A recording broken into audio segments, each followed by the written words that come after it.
Guys, Jurgen's about 2 minutes behind us, so we'll try and keep it as quickly as we can.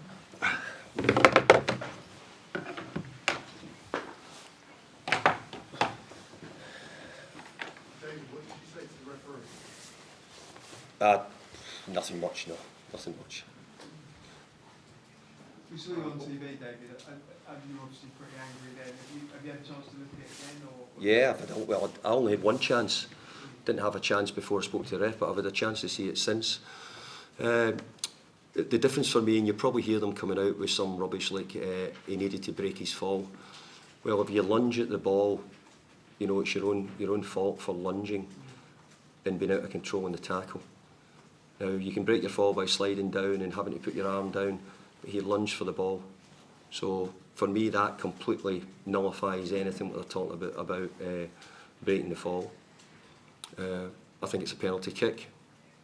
Don't know what else I've got to say. I think the hardest thing to take is the disrespect from VAR, that VAR wouldn't have at least said to the referee, this might be worth having a look.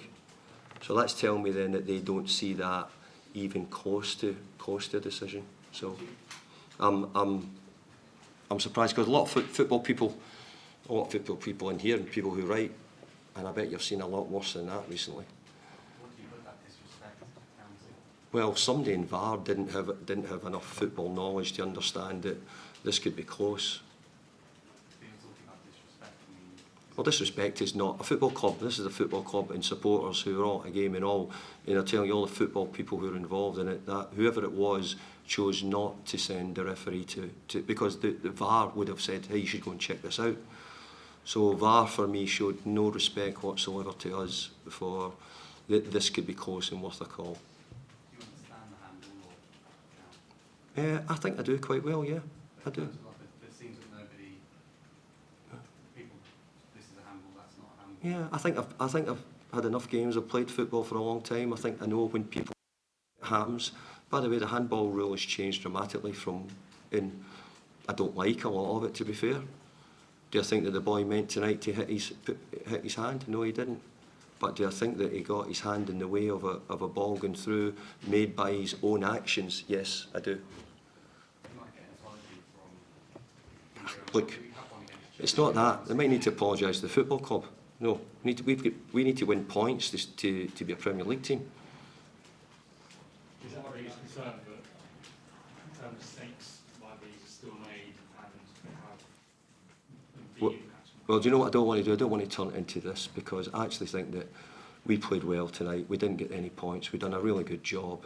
I've given you my quick opinion on what I thought of the decision and what I think of the people who made it. So I've probably not got an awful lot more to talk about regarding, you know, who's doing it or what's doing it and etc. But it was an encouraging performance.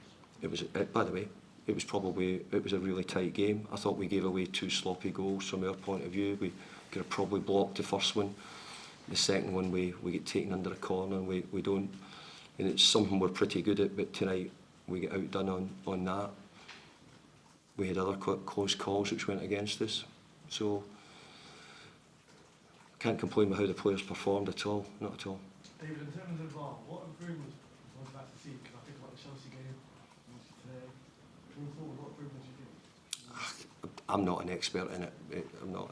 I just think that you'd have maybe you'd been around football or seen it and played it a bit more, then maybe you'd understand a little bit how when people lunge, I think in that decision it's because he lunges to get the ball, where I think the handball comes, and I totally understand breaking your fall, all those words, but only if you're saying, well, does he lunged at the ball and the ball had to get moved quickly because of the lunge. And because of that, then it meant that his arms are out, and when his arms are out, it hits his arm. So he's got to take responsibility for his actions, if that's what you do. David, we've been seeing some promising signs from Lucas Paqueta for a while now, but a lot of them have been about his hard work in his industry. That's 3 goals in 3 games now. We're now seeing what you thought you were getting. Yeah, no, he scored a really good goal, well-worked goal. And no, we're beginning to see a lot better performances from him, and popping up with the goals helps as well. And it'll help him. He's beginning to look as if he's settling in much better. Okay, guys, thank you. Thank you. Cheers.